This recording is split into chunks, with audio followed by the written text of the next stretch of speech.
The season of lawlessness. The strange tradition.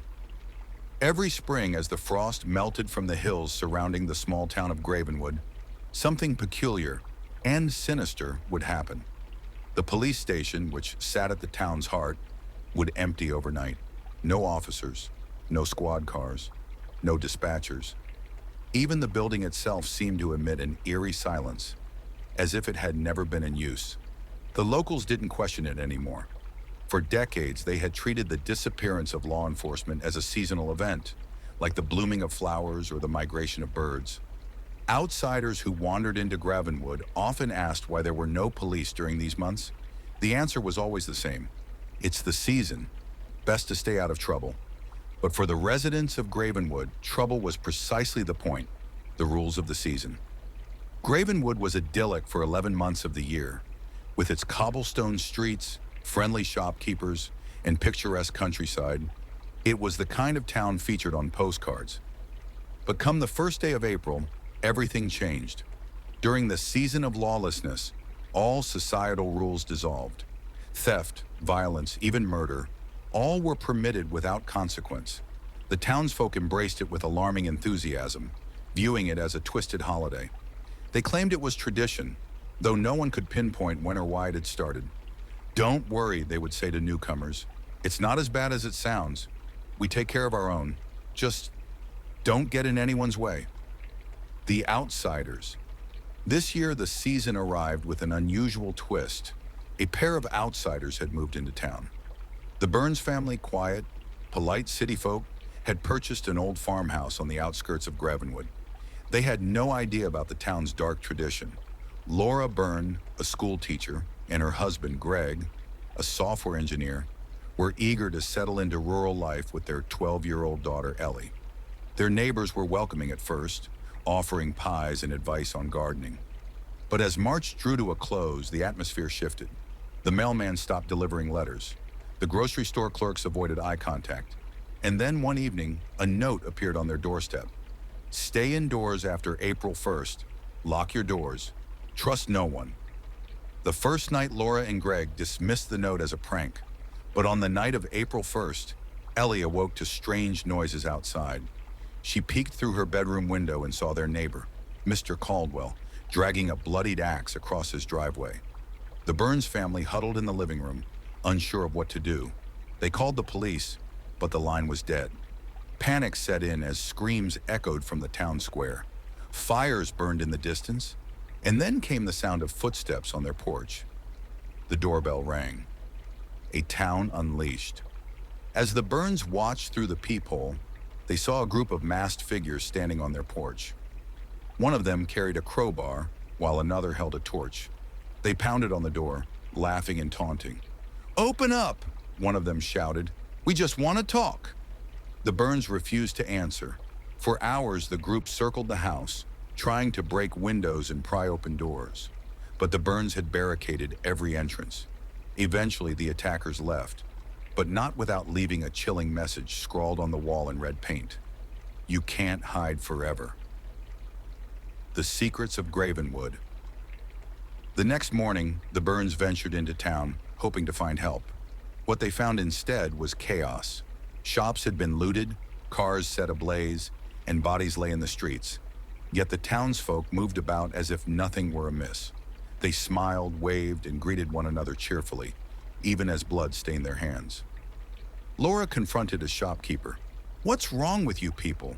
Why is no one doing anything about this?" The shopkeeper laughed. "It's the season, dear. This is how we let off steam." Greg was horrified. "But the police, surely they'll stop this." "The police?" The shopkeeper's smile faltered. "They're part of it. Why do you think they leave? They have their own fun, just like the rest of us." Survival. As the days passed, the Burns realized they were being targeted. Their house was vandalized nightly, and supplies grew scarce. Laura tried to contact authorities in neighboring towns, but every road out of Gravenwood was blocked. It was as if the town had been sealed off from the outside world. Ellie, meanwhile, discovered an old diary hidden in the attic of their farmhouse. It belonged to a previous resident who had written about the season in chilling detail. One passage stood out. The season is a sacrifice. As long as we give in to the darkness spares us. Those who resist, they disappear. The hunt on the final night of April, the Burns decided to make a run for it. They packed what little they had and drove toward the outskirts of town. But as they approached the border, they were intercepted by a mob of townsfolk. The leader of the group was none other than Sheriff Grady, the town's top lawman, who had mysteriously vanished at the start of the season. He smiled as he approached their car, his badge glinting in the moonlight. "You should have stayed indoors," he said. "Now you're part of the fun." The price of freedom. The Burns fought desperately to escape, but they were outnumbered. Just as it seemed all hope was lost, Ellie revealed what she had learned from the diary. The season, she explained, was tied to an ancient pact. If the town failed to indulge in lawlessness, a far greater evil would be unleashed. Sheriff Grady laughed. "Smart kid, but it doesn't matter. No one leaves Gravenwood during the season." In a final act of defiance, the Burns set their car ablaze, creating a distraction that allowed Ellie to flee into the woods. Laura and Greg stayed behind, sacrificing themselves to ensure their daughter's survival. A new beginning. When May arrived, the season ended as abruptly as it had begun. The police returned, the streets were cleaned, and Gravenwood resumed its facade of normalcy.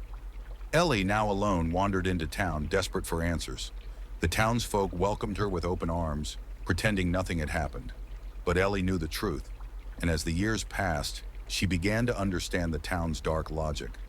When the next season arrived, Ellie was no longer a victim. She had become one of them. The survivor's guilt.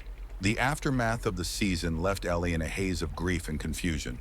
Though she had escaped the mob and survived, her parents' sacrifice weighed heavily on her. For weeks, she wandered the outskirts of Gravenwood, avoiding the locals and surviving off scraps of food scavenged from abandoned farms. One morning, she ventured into the woods and found the ruins of an old chapel. Inside, the walls were covered in strange symbols and inscriptions, many of them resembling the carvings she had seen in the diary her parents had discovered. In the center of the chapel, she found a stone altar, slick with blood that had yet to dry. The place reeked of decay, but Ellie couldn't look away. It was there she found a book, a thick, crumbling tome written in an unfamiliar language. At its center was a single passage scrawled in English. "Resist the season, and the shadow will consume all." Ellie clutched the book tightly, determined to uncover the truth about the town's dark tradition. Perhaps if she understood its origins, she could destroy it once and for all. The hidden history of Gravenwood. Over the following weeks, Ellie pieced together fragments of the town's history. The diary, the symbols, and the book from the chapel all hinted at the same origin. Gravenwood had been cursed centuries ago. According to legend, the town's founders made a pact with an entity they called the Shadow. The details were unclear, but the result was horrifyingly simple. So long as the townsfolk indulged in 1 month of unrestrained violence and chaos, the Shadow would protect them from external harm. Crops would flourish, businesses would thrive, and no outsider would ever truly interfere with their way of life. But the price of breaking the pact was steep. The Shadow demanded balance. If the townsfolk refused to participate in the season, the Shadow would manifest physically, consuming not just Gravenwood, but the surrounding region. Ellie realized the horrific truth. The townsfolk didn't just embrace the season out of sadistic pleasure, they did it out of fear. A town-divided Ellie wasn't the only one haunted by the events of the season. Despite the facade of normalcy, cracks began to appear in the town's unity. Some residents, particularly the younger generation, questioned why they continued to uphold the pact. They argued that the Shadow was nothing more than a myth, a story invented to justify their violence. Others, particularly the elders, clung to tradition. They warned that questioning the season would bring ruin to them all. Ellie watched these divisions grow with a mix of hope and dread. If the town fractured, there might be a chance to break the cycle. But she also knew that any attempt to resist the season would be met with deadly consequences.